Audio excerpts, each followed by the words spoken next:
Welcome to part 2 of our Phasmophobia discussion. If you missed part 1, we recommend that you go check that out now. Hey guys, I'm Obi. I'll be joined by Sobi today as we continue our talk about Phasmophobia and things we'd like to see updated and added to the game. As always, we would like to invite you to join us on Facebook, Twitter, and Discord. Links are always down in the description. And of course, our recently launched Twitch channel, where you can hang out and interact with us live as we play various titles, including Phasmophobia. With that out of the way, let's pick up where our last video left off. Just things that happen on a more regular basis. And then also, I would agree, like having to provoke the ghosts, like there are certain ghosts in the game, and it's all based off of, I'm assuming, some kind of like randomizing algorithm as far as like how the ghost is going to behave, because I've had, I would say 99% of the ghosts that I have had are fairly passive, where you kind of have to get something out of them before they start being active. Like, and when I say active, I don't mean like flickering a light or like opening a door. Like that's a given. That's gonna happen. Like at some point you're gonna see that. But like I'm talking about, like I've had that 1% out of a ghost where the moment I walk into the house, things are being thrown, you know, lights are coming on, and it's just like super active. It's super in your face. And again, that's 1%. I understand why he has it set up to where it's like, okay, cool. This is the lesser of the two evils. Like you're gonna get that ghost, that type of ghost, fairly not often, because I mean, if it happened all the time, just like what I was talking about, that spook factor and basically you would become desensitized to it like early within the game. So I understand why he has it, but he needs to also have other things in place to where it just keeps it more random. Now I believe that you had a pretty good idea for having like a secondary game mode that we were talking about. I'd like to hear some more about. Yeah, so the idea that I had for the secondary game mode would be, you know, we right now, the way the game is set up, we go in, we're basically the observers, the scouts, the reconnaissance, you know what I mean? Like we're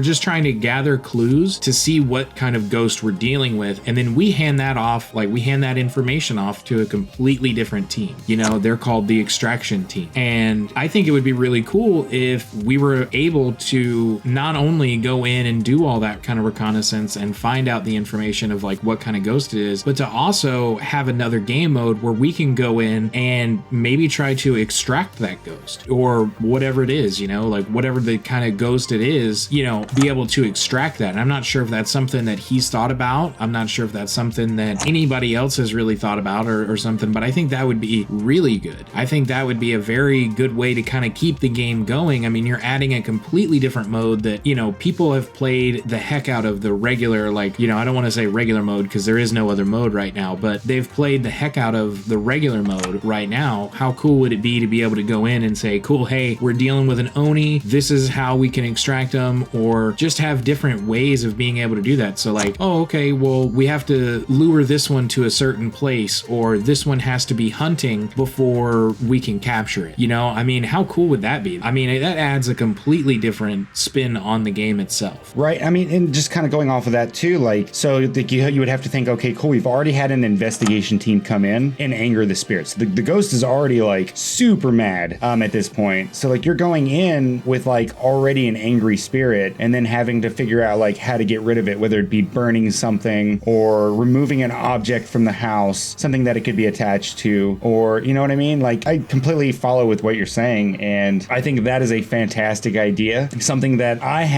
definitely want to see more levels. Like we know that he's working on an apartment building, a prison, and a mansion, which is super awesome, and I'm excited to see what those look like. But I also wouldn't mind seeing more variations of like the high school and the asylum, like different versions of those, like because the asylum that we have feels not necessarily like super modern, but pretty modern. I would like to see something that's, you know, like an old style of asylum with like the electric chairs and, you know, stuff like that. I think would be interesting. You know, something that's a little bit more gross and rusted out, because I mean everything in there seems fairly clean for the most part. And I think that's, you know, again, this is an alpha build, and I have a feeling those types of levels are coming later on, where it's just like you walk in and just the atmosphere of the level itself is what makes it spooky. And then going forward, I also think it would be an interesting idea. Now, I don't know, I have a feeling that a lot of people are not going to agree with me on this, and this is just my personal thing, but I would like to see dynamic levels. And what I mean by that is maybe you have to go in instead of just searching, because I mean that's typically what you do is you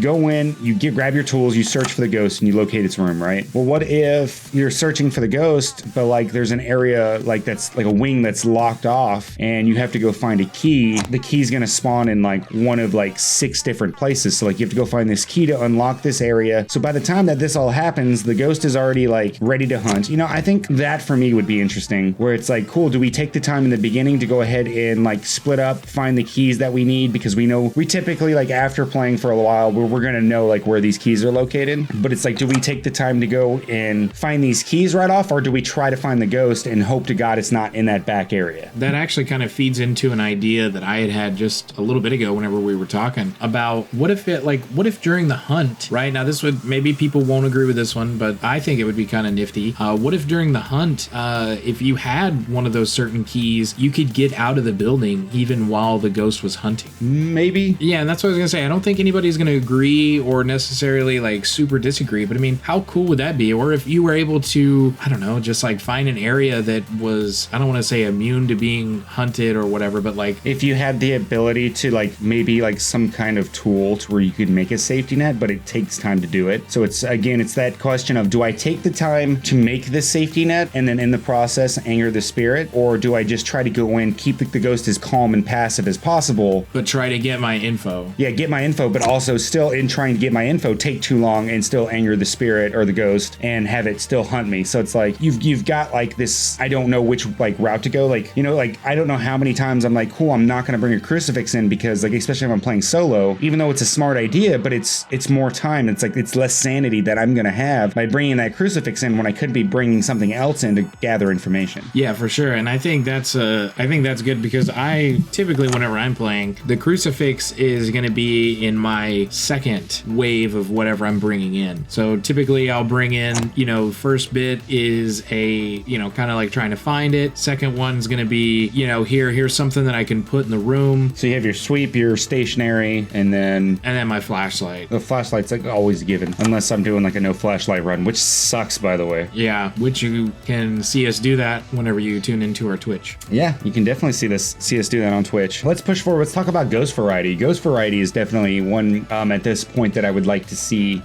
change. I definitely think that there needs to be new ghosts in the game, maybe 3 or 4 different versions. And then on top of that, I also believe, you know, the thing about the investigation part that I never did understand, especially with like the skins, and I'm sure this is something he's going to update. The skins kind of bother me, where like any ghost can look like any other ghost, and like their sounds that they have don't necessarily give them away. And I get that it's an investigation game, but like something like a banshee, for example, like there should be a dead giveaway. And, you know, maybe it doesn't happen all the time, maybe it doesn't make any noise, but like if you were to hear a banshee, like just based off of lore and like video games that we've played and stuff, like, you know, that there's like a dead giveaway for a banshee. And even like a wraith, like how often do you see a wraith in game actually? Because, you know, like they're like, oh, the wraith doesn't touch the ground, so like, okay, cool, we use salt. Well, I mean, it does occasionally touch the ground, and I've seen it go through in like leaf footprints, but like how often do you actually see a banshee in game floating? Never. Like anytime I've ever seen a banshee, yeah, never. Like it's always like stationary on the ground, except for after a hunt. And the only thing that really gave it away, it wasn't necessarily, I mean, it was floating, but like it wasn't. It basically, its legs were just stuck together, and it was just like hovering like an inch above the ground. And it just kind of like, and in fact, I have a clip of it on our Twitch channel, but like it just kind of hovered away in like this really silly motion. But like, I mean, as far as it goes, like there should be like some more dead giveaways, but then also like, let's increase how many spirits or types of ghosts that we have. Thanks for watching part 2 of our Phasmophobia discussion. Be sure to join us on Facebook, Twitter, and Discord, and like mentioned before, come hang out with us on Twitch. Until next time, this is Obi. This is Obi. Signing out. See you guys next time.